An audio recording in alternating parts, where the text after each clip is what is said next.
Hey guys, welcome back to the Firsties podcast. I'm your host MILA. And I'm your host MILA. If you're new here, if you're a Firstie, we're basically a safe space for first gens who dare to dream. We like to laugh, kiki, argue. Basically, two baddies with a mic. Thank you so much for tuning in. Make sure to like, comment, and subscrib. Now let's get into this episode. Happy Thanksgiving, Firsties! All right, should we tell them?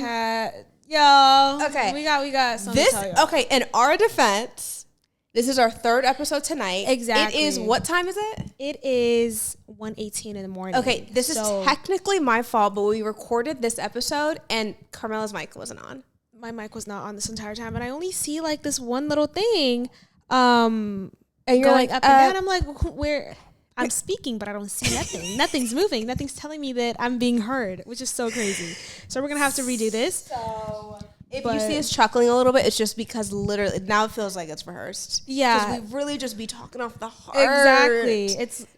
It's okay though, because we really want y'all to hear what we were talking about. Yeah. And of course, it's when you know when you're like in your flow state, we're like, we were in flow state. Third episode, vibing, and of course this happens. It's okay though. Okay, so let's jump right back into it. So it's Thanksgiving. Happy Thanksgiving, guys. For anyone who's listening or watching this today, happy Thanksgiving, of course. We're both probably with our families. Yes. Big old plate, chowing down. I'm with the kids. I'm in my room, but the kids must have followed me into my room. So your room is the kids. A lot of immigrant families can relate to that, where your especially now that I've moved. Yeah, girl, my room is the kids' place. Well, it's actually their room. Actually, I was saying, I don't think it's your room anymore. I'm intruding. Sorry to tell you. Sorry to tell you. The kid? You're like, wait, what? Am I the kid? Yeah. Maybe, honestly. So what are you, really quick, what are you grateful for? What are you thankful for?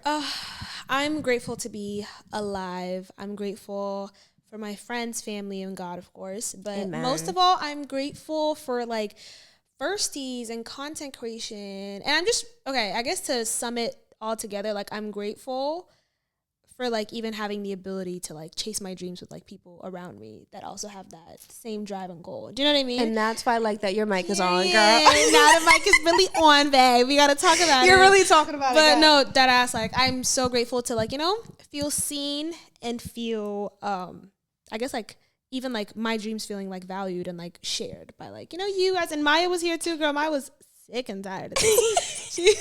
So really, she was here earlier, and then we messed up, and we have to re-record. She's like, "All right, guys, I gotta go." It's 1:30. She said, "Love y'all." She's like, "I gotta go, my hubby." But yeah, so yeah, like that's a really good one. I love that. Like, what a blessing it is. Yeah, because imagine the difference. Like I feel like, creating content by yourself. Like the whole like if you want to go far, walk with people. Is that what the whole thing? So the African proverb is, if you want to go fast, go alone. If you want to go far, go together. Go together, exactly. Yes. And it's just like it's more bearable, and it's more like you cherish the journey a lot more because content creation is a journey. Literally the longest journey of all time, actually. So it's just more cheerful, and I love it, and I just have so much fun now. Yeah. What a blessing it is to be exhausted over the craft of your choosing. Always. Exactly. Always. Yeah. That's what so, a blessing like is. well said. Yeah. Yeah. Now I really want to talk about, this episode is about being thankful, but also kind of redefining that. Mm-hmm. And I find that I was thinking like, it's the holidays, I'm going to be with my family and things.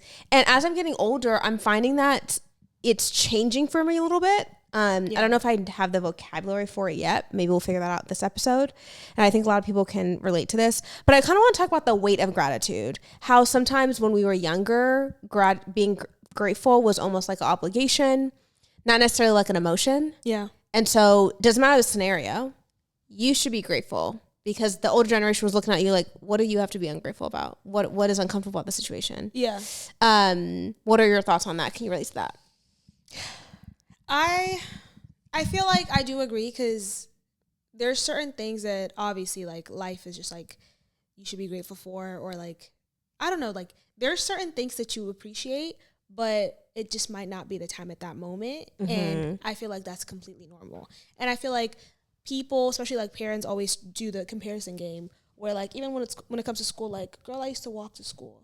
Like you should be grateful that you're walking in the snow, but it's only for like 10 minutes. I used to walk for hours back home, whatever. Yeah. Do you know what I mean? It's always a comparison thing, but like I can like acknowledge my privilege in that moment, but also like not also honor like what I'm feeling at that moment. Do you know what I mean? That's well said. Thanks. Well said. Mike's on. Hey, I'm making you say it. Mike's on. We making sure Mike's on today. Yeah. But basically what you're saying is two things can be true at once. Exactly. And I think sometimes the older generation is not able to hold space for that. And so I think during the holidays, especially Thanksgiving, for some people, it's like, it's not a good time to go home. Thankfully, we don't have that experience, but I do want to honor those people and maybe hold space for those people that like, this is not the best time for them to go home. And talking about that also, when you go home every year, I find that like there is a little bit of loneliness that comes with the growth that we have every single year. Yeah. Because you mentioned it on our rehearsal. Basically, I'm going to call it a rehearsal at this point. Honestly. How the goal is to grow, the goal is to change, and every time you go home, you don't have the same thoughts you might have last year, or the way that you move, or your behavior, or what you tolerated versus what you do now is completely different. And sometimes you just feel kind of like a little bit of a disconnect. For sure. I know you can elaborate on this with this disconnect. I feel like, especially like earlier times, or when I went to college, even after college and everything, like when you're coming back from Thanksgiving break, obviously college is like when you're, especially if you're a first gen, like you're kind of leaving like your nest, and this is the only time, the first time, like how you find out like who you are basically. So imagine finding out the new, like, not personality, but like your new identity, or like the things that you like, stand for and don't, or whatever. And then coming back home, it's just like, it feels like you're being yanked to your past. And then obviously the people don't know you. Like, it feels like you're a guest, basically. Like, you're going into a room and they don't know, like, you don't feel seen. So you feel like you're a guest, or you feel like you're there just like kind of showing face. And personally, Thanksgiving is okay, because I can like kind of like, I used to like just thug it through, like, okay, like it's only a week, that's fine, whatever. Christmas, summer breaks, that's the one you can't deal with. That's the big one. Like something as small as like a curfew, or something as small as like them, as small as a curfew, or like them thinking like you're very like irresponsible, whatever little kid, when that's just like, obviously you might have been when you were a child, because you were a child, but when you were older, you're much different. But like earning the trust, or like even being seen as like a functioning adult, that's a whole, like, they still see you as a child, but you obviously feel and know yourself like as an adult. Do you know what I mean? But they see it as rebellion, or they see it as rebellion, or like you don't know any better, or whatever. And I think it's like, imagine having to sit on a Thanksgiving table where everybody's literally, they're seeing little you and not like the you there, and they're expecting you to be grateful for things. Sweetie, you gotta ask, you gotta address me properly first, and then we can talk about Thanksgiving. You know exactly. What I mean? Literally, like who you're talking to. But I feel like at that time, obviously, I love my family. I love like family is important and everything, and I do understand like there's some people like your family might not be around at that time, but whatever. Do you know what I mean? Like, which I completely understand, but I can't like not acknowledge the disconnect at that time. So asking me if I'm so grateful right now, I might not say yes, like 10 toes down, because I don't feel seen and I feel like a guest in my own home. You know what I mean? Yeah. So imagine asking me like, you should be grateful for this, whatever. Like, but babes, I still feel isolated, or I still feel like an outcast with people that I'm like, so like that look familiar, which is kind of crazy. It's very scary, honestly. And it's actually can be very painful for someone. Yeah. Mm-hmm. I also want to point out sometimes also, it's also one of those things where like, you don't know how my year went. You don't know the intimate details like my homies know, my friends know. And I could have shared that with you, but maybe it's because I didn't feel safe to. So there is this disconnect. Yeah. Now, are you someone, I still have to work on this, where sometimes I do revert back to my like younger self, because I just think it's less painful. It's easier. Let's just like get through it. Let's do the motions. Or do you set a boundary and you're like, no, this is me. This is HERMELLA. Honestly, at first I used to with like, I guess like I said, like Thanksgiving when it's like a shorter break. But then after a while, like I started resenting them, because I was like, okay, you don't see me. You don't see who I am, whatever. And then I think it's after college, after graduating and having to live with my family, that I like really realized like me showing up as myself is not enough for them to kind of pick up on it. And I have to actually like flat out just like say, this is me, this is whatever, these are my boundaries. And if y'all watched Firsties episodes, y'all know like my biggest thing is disappoint your parents. Like I think being your parents' biggest so Happy Thanksgiving, guys. But Disappoint honestly, your like, parents. I think being your parents' biggest disappointment is a good thing because at least you're introducing them to the actual you. Because there's always a perception that they have of you that they would never let go unless you like fight back. You know, the whole like fight back for your freedom, even like for a little piercing. You have to do that for your identity too. Yeah. I don't care. So I had a really long time of just active, like, what's it called? Intentional disappointment. And when I say disappointment, it's like me staying out until 11. That's disappointing them. But that had to be done for them to trust me and then for them to see me as like an adult. Do you know what I mean? Yeah. That actually makes good decisions and that, exactly. And I understand, like, especially with my mom, like, obviously it's coming from like fear and just like looking out for me and everything. But she saw me as like this naive little girl. Oh my God, the world's gonna kill her, or the world's gonna snatch her up or whatever. Yeah. But then I had to like convince her, like, no, like I can think on my own. I'm an adult. You have some street smarts. I'm very, you know what I mean, like dependable and everything. And now it's like she can trust she even trusts my decision, even confides in me more than that. But if I hadn't had those long years of like disappointing my parents and actually like doing things and setting my boundaries and letting them know, and then kind of like even like sticking to my word, I'm like, I'm coming at 12, and then I would come at 12.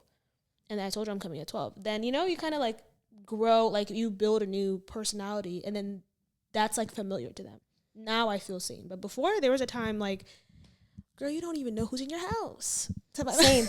No, that's a honestly, lot of people. You know? It sounds crazy, but that really is that. Because that process of what you're actually doing is building trust with your mom. Like you're building trust with the fact that you're saying this is the person that I am, and when I say I'm coming home at 12, I'm coming home at 12, right? Exactly. And you're a full-rounded, capable person, but that process is probably uncomfortable and like butting heads, and it's not cute. So like we really want to hold space for those people on holidays where holidays is not fun for a lot of people and their families. It's actually very lonely. Sometimes I could be in the room with my family, certain family members, and I feel alone. If anyone can relate to that. Exactly. Because it's a simple fact of, we just don't, or we grew apart. Yeah. Whether our political beliefs or our whatever our beliefs are or behaviors or it's just that, or it's the whole, like it's right now it's tough for me to discuss, with someone who just wants to talk about my romantic life or just wants to talk about me birthing a child versus like, hey, ask me about Firsties maybe, or like my career or like my flight last week, whatever it is. Yeah. Exactly. So you can feel lonely in that way for sure. And I feel like usually as first gens too, obviously there's the resentment with your family where like, I don't have to do this, or like I'm not supposed to do this, because usually like, like in our culture, I guess like in Ethiopian culture and everything, like the older, like you're supposed to call me, like I'm the mom, I'm the older person, like I'm not supposed to call you, whatever. Everything is literally like they're pushing like the responsibility to us, and then we're pushing it back to them because you're supposed to do this. So there's that like resent and disconnect. And for a while, like that was also my thought process. But then I had to kind of like push that aside and just like realize we're the better generation relatively, because we obviously have more like resources and we know a lot more. Yeah. So me kind of like, sorry, I kind of had to like, was it like soft parent or whatever, your parents basically? Honestly, yeah. Well, guys, I think the 1 a.m. conversation is hitting me. I'm kidding. But kind of even like taking that responsibility on yourself and just kind of literally just like someone has to reach out. Yeah, someone has to do it. Do you know what I mean? Someone has to reach out. It's like when you're prideful and you're just like pointing fingers, nothing's going to get done. Yeah, especially with our culture and our generation as well. That's very valid. Yeah. So I think we definitely have to hold some grace for the older generation. Because one thing I do want to point out, especially when you're getting into your mid-20s, late 20s, having a relationship with your family is a choice at this point. Yes. It really is, right? Because at one point they were literally your caretakers. Like you were living and breathing based on this person. And now it's like make your own decisions, right? And you are your own full person. And so now you're making that decision. Of course I want to have a relationship with my family, and I do, thankfully. But there are some years I'm like, oh, this is not fun. Or I'm like, dang, the goal was. You okay? Guys, the 1 a.m. is really getting to her. I'm just holding both mics at this point. You good? Yeah, I know. We just want to be accepted by your family. Oh no, girl, I'm coughing. We just want to be accepted. Do you want to cut really quickly? You want to drink some water? Maybe a little bit. Yeah. Actually, no. You tell your story though. Okay. Continue. Do 3, 2, 1. So with redefining being thankful, one thing I want to also point out is how when I was younger, I definitely saw being thankful as like just being positive. Like everything you said was positive. So like I have a roof over my head, I have health, I have my family, I have the job that I want, whatever it was. And now I'm getting older. I really define it, or the way I'm seeing it is just being present. So I found like the best moments of my life is when I learned some therapy where like when something great is happening or you're like really having a good time, say out loud you're having a good time. Because unfortunately for me, my brain remembers like the messed up stuff from my childhood rather than like I had a great childhood. You know what I mean? So saying it out loud allows your body to remember that you had a great time. So now I'm seeing as being thankful is really just being present. Like being present with because you don't know how many Thanksgivings you have with your family. We don't know what tomorrow brings. Yeah. So redefining it that way. But I know that for getting to being thankful can be a journey for a lot of people, and that's okay. I just think that like you have to be grateful builds resentment, and it's just like, yo, can I just have a second? Yeah. You know? Yeah, I do agree. I feel like when people bring up like you have to be thankful as like a response to your emotional like current emotional state. I know, Rich Face, talk about like it. That's like what's it called? Using like giving you like the comparison and kind of just telling you like to kind of like shut it. But I also say the same way you said how you acknowledge when you're having fun. You're like, oh, like I'm having fun, which is like to kind of like remind your like brain and kind of put you in that like good mood. Gratitude also does that. Do you know what I mean? It's like in a positive like, okay, this thing is shitty, but like let's kind of like focus on the positives to kind of like bring ourselves up like in a good mood. I do get that, so I can see like the good and the bad. I just hate it when that is used as a dismissive way. That do you know I think that's what we're agreeing on. Yeah, because there's times where like let's say you're complaining about traffic, right? I don't need to tell you. But girl, you have a car. I know you're aware that I know your heart. I know you're grateful. I just know right now you're just popping off and it's annoying. It is annoying. Exactly. So I think for me it's that, like, do you not know my heart that I'm very much aware that I'm a very privileged person, but can I just take a moment to just do my 1-2? Exactly. You know what I mean? Like, I think that's what it is for me. Maneuver the situation, like, let's say your car broke down or whatever, right? Like, I'm so mad that this car broke down, whatever, like I'm complaining. Okay, let's hold space for that. And then after that, let's think of other things we might be grateful for. Okay, like, oh, I'm grateful to have, like, a job that, like, I can pay these car, whatever, repair fees. We're talking about everything else but the actual situation that I'm really mad about. But there are other positive things that's like, okay, like, at least that's a relief because it can only, like, what's it called? The issue is staying only right here. Do you know what I mean? Like, capping it. Instead of doing that, they just dismiss you of, like, it's the actual, like, situation. Do you know what I mean? It's like, I'm mad, like, I don't like my job right now, or that's like a sensitive topic to say that, but I'm not saying I don't like my job right now, but I'm just like, for example, if I don't like my job right now, there's gonna be so many people that don't have a fucking job, suck it up. That's crazy to me. Do you know what I mean? Like, I understand. Yeah, I'd be like, okay, I understand, whatever, but think about other things that you're thankful about. Be like, okay, like, you get to pay your rent, your bills, or whatever. In that way, I would still be like, okay, I don't like it, but it's, like, I'm still like, it's still there. It's nothing's changed there from when you said that. Nothing, no, literally. But yeah, I feel like I just hate when they use that as a dismissive thing. And that's the one thing that we really have to deal with in Thanksgiving. Yeah. Ugh, first that's really like, it's war. It kind of is, yeah. And I will say, like, there are moments I do want to hold grace to where that scenario has actually helped, where it did remind me, like, yeah, let me just be grateful. But it is that where then I just dismiss my own even emotions, or it's invalidated. And I'm like, damn, like, be more grateful. And it's like, girl, just take a second. Exactly. And even your smallest problems, God cares about that as well. Exactly. We have to remember that as well. Question for you. Is there anything where you learned to be grateful for it? Like, maybe when it was happening, or when you were younger, it was just like, oh, hell no, this ain't cute. But then you actually grew to be grateful for it. I'm trying to think, because I wrote this down, but I'm like, oh, I didn't answer this. And I'm trying to think. What's something that you learned to be grateful for? That I didn't like at first. That you were just like, this ain't it. This ain't it. I would say. I know, Firsties think about this too. This is like I would say, okay, I'm going to go with the cliche, but like strict parents. And I know I just said that I had a whole years of like my mom being the op and we was just guns blazing, whatever. I had to really sit her down Kick and the door just down? kick the door down and everything. But I didn't understand her being strict in my early age, like early days. Thank God. That's all I'm gonna say. Elaborate. I'm very thankful for it, because there are certain things, like, of course I would want like my, like, you know, individualism or whatever, like rebellion, like I can do whatever I want type of mentality. But there's a time and place for that. And even then, obviously, you're always going to think you're capable. Like, that's why the kids rebel. Like, they think they can do it too. I feel like her being, like, strict and just her, like, having these curfews and her having, like, these little, like, criterias,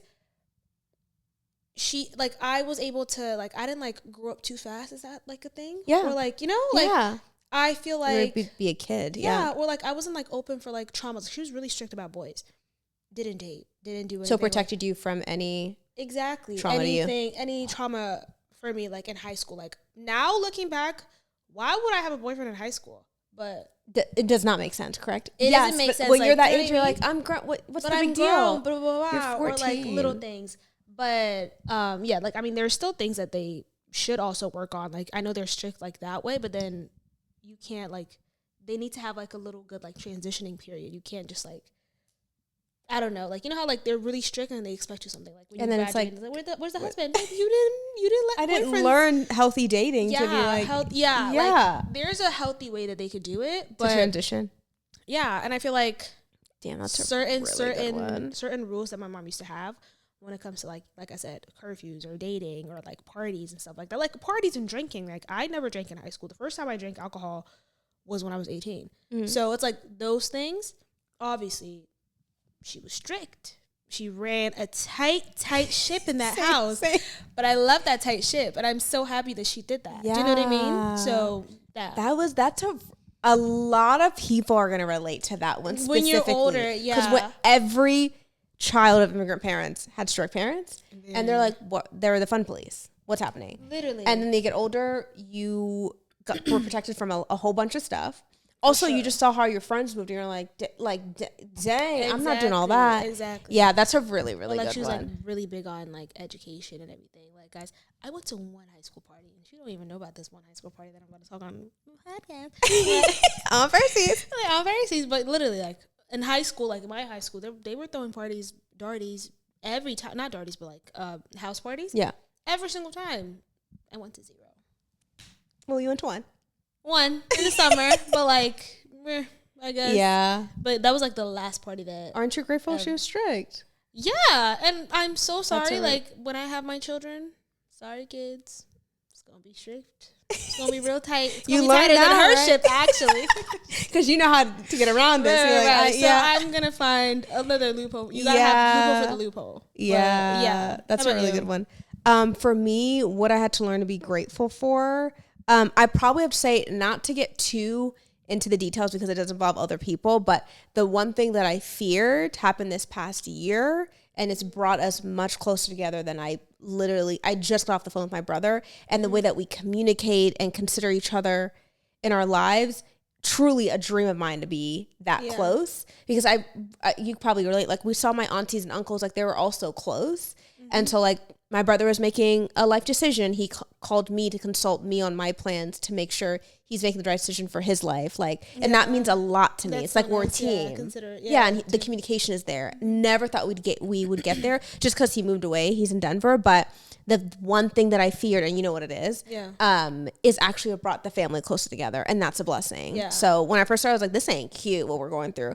But now it's like, I mean, it's like, it was still painful, but we're closer than ever, and it's like, they're my best friends. I'm like, I love it. Like, I love that. And I think we also talked about this, I guess, when this gets posted like 2-3 episodes ago, when on our Halloween episode, we were talking about like faith over fear. Yeah. And we talked about how usually in life, like our vision's always just like linear and like all we see is just like that one straight shot. But obviously God has like the bird's eye view of everything. And like he knows how one action can like actually be like watering like the other parts of your life, which obviously like that's literally like what you're saying is like a testament for. Yeah. But I also want to add one last thing that might not like you might not think was a blessing at first, but I feel like now, like in hindsight, I guess it is. And I think it's like the time when it comes to content creation, the time it takes, because usually joining and starting content and everything, you expect to kind of like, reach a goal by a year or do this. Yeah. Whatever. You have the numbers in your head. Exactly. But God always taking like the slower routes in life in general. I guess like I'm using content because it's easier to kind of like understand, but like in all parts of my life, when God kind of takes like the detour route, obviously in that moment I'm not like stoked. You're not having a blast. Express lane. You're not having a blast. I'm not having a blast.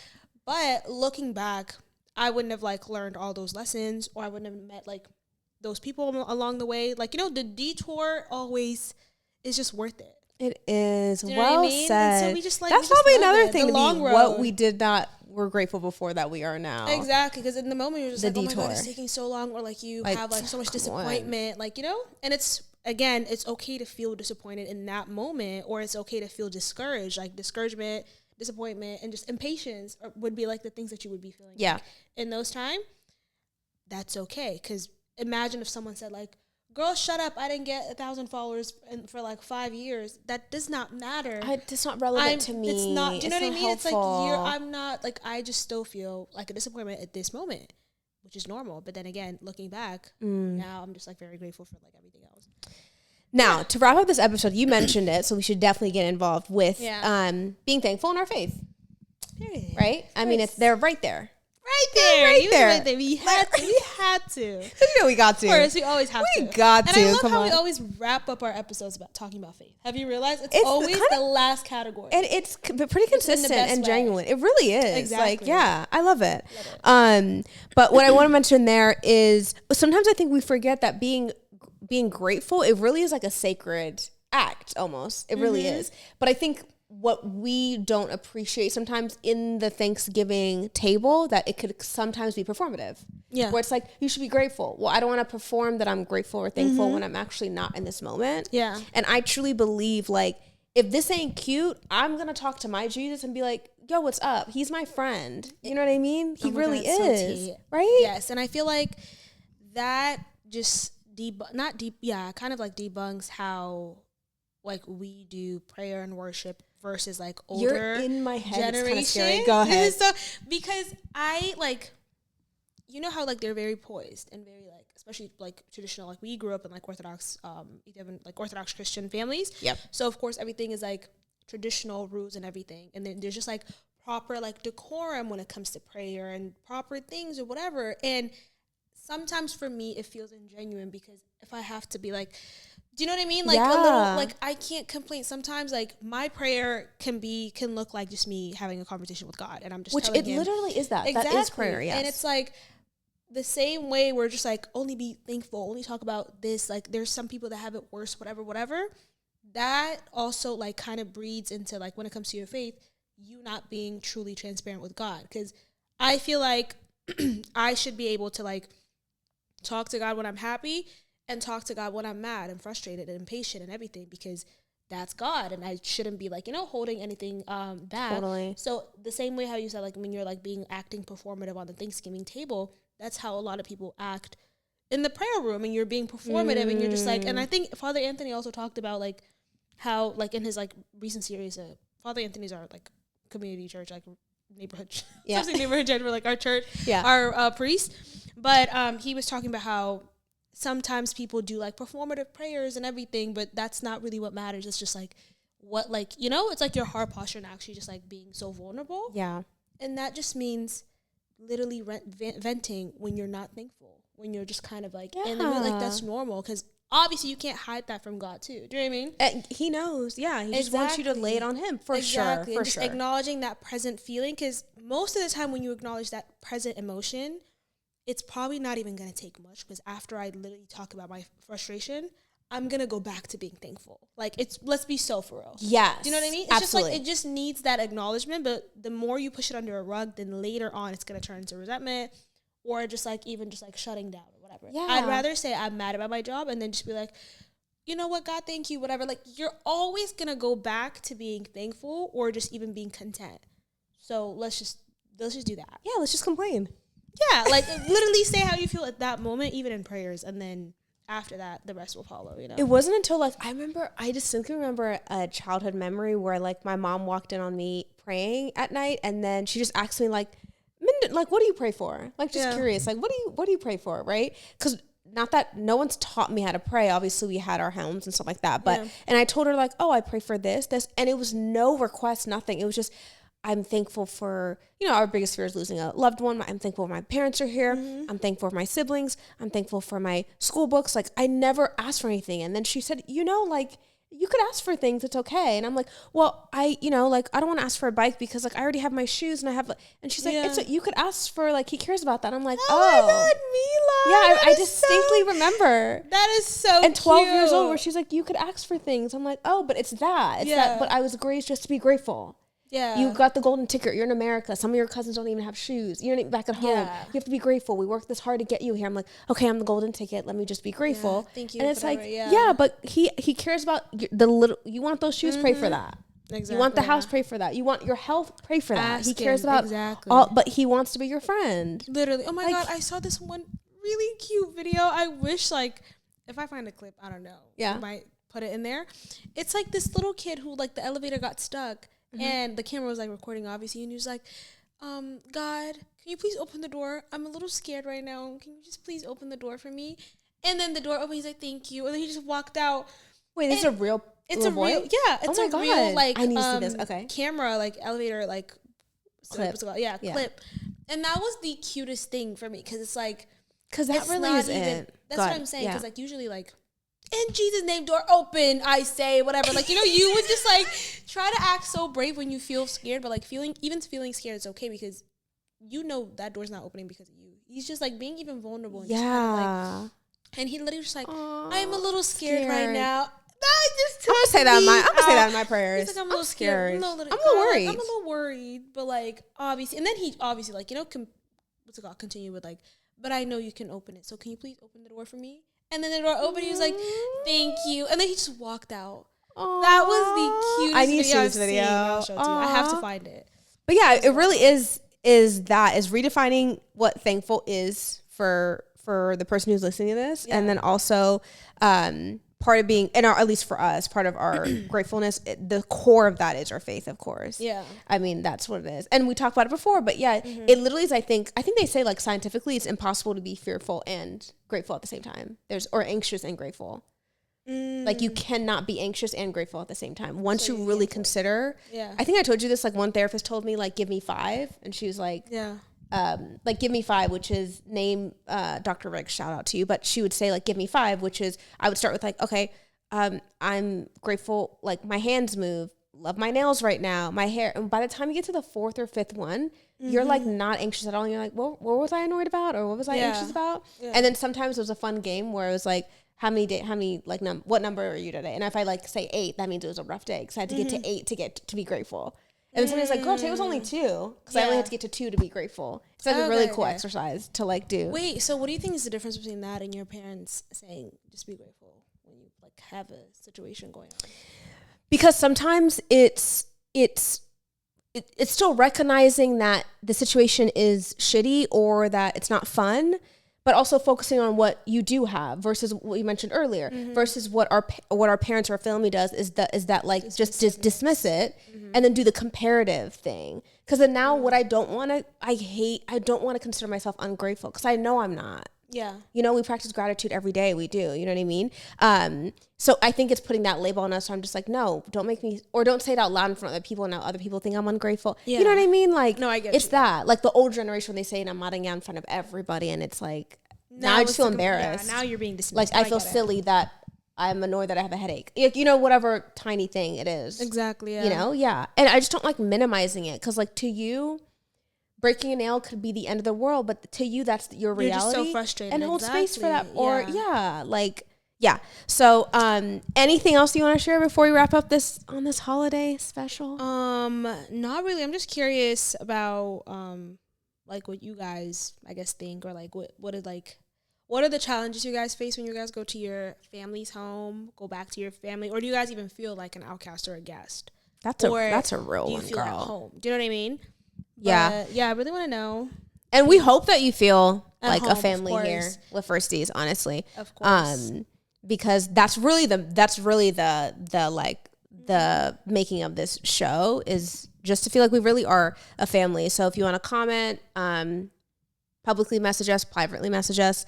Sure. We're hoping that you have somewhere to be, even if it's you and takeout and the Lord, whatever it is. Honestly, anything. Honestly, yeah, Like, whatever as long as you have, family like, is a to you. space and everything. Yeah.